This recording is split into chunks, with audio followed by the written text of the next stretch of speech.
પદ્મિની બેન, મારો સવાલ આજે તમને છે કે પહેલા તમે એમ કહો કે તમારે કરવું છે શું?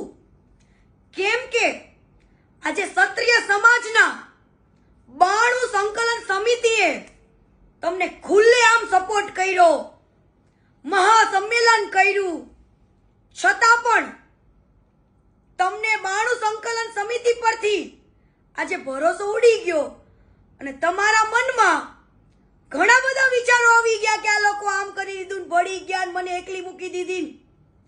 તો બેન, પેલા તમારે શું કરવું છે ને વિચારી લ્યો.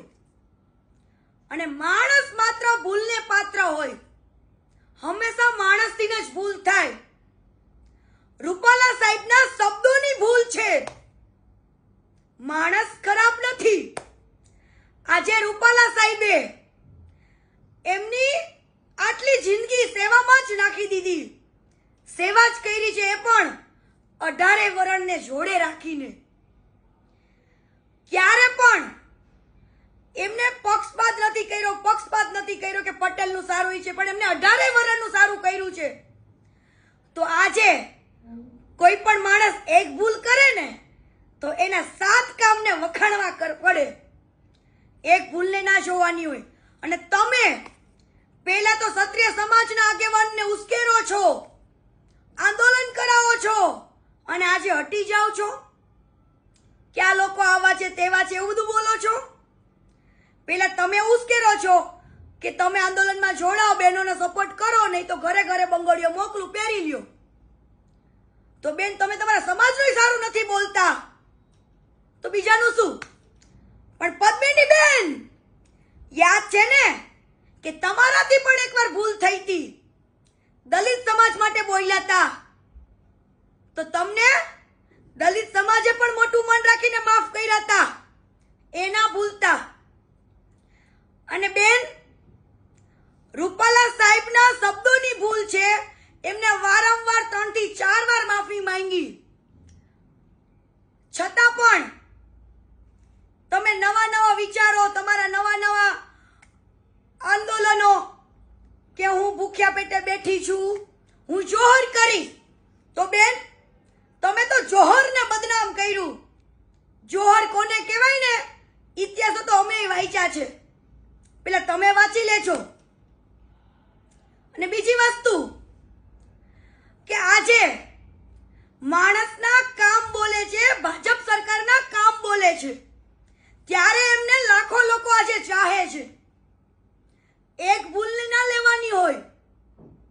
અને મારી પાસે એક વિડીયોનું પ્રૂફ છે, એની અંદર એવું બોલે છે કે અમે આલુ મવાલીની દીકરીઓ નથી, અમે આલુ મવાલીની બાયડીઓ નથી.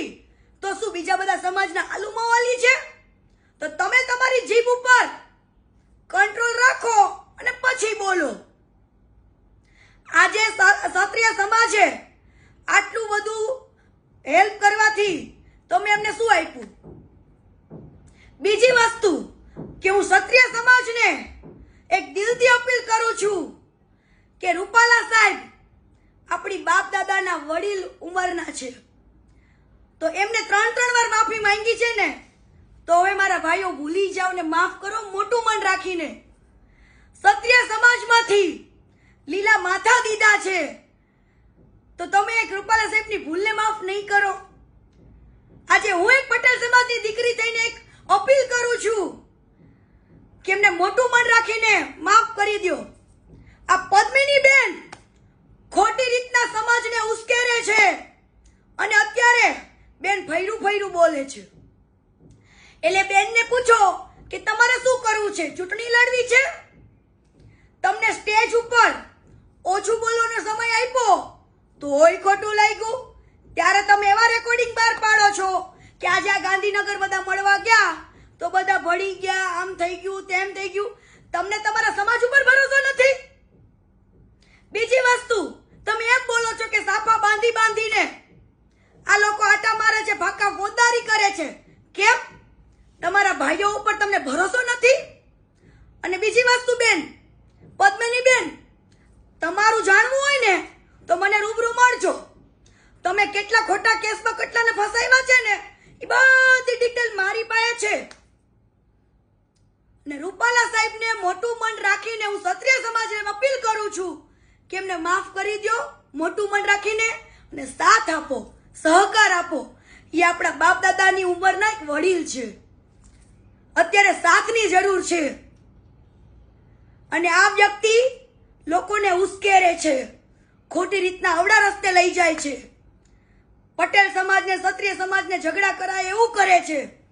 પણ ભાઈઓ, આપણે એવું નથી કરવું. જોડે મળીને સાથ આપીએ અને મોટું મન રાખીને માફ કરી દો મારા ભાઈઓ. જય માતાજી. ઇતિહાસ એટલા માટે મિત્રો કે ગુજરાતના પનોતા પુત્ર નરેન્દ્રભાઈ દેસાઈ, નરેન્દ્રભાઈ મોદી સાહેબ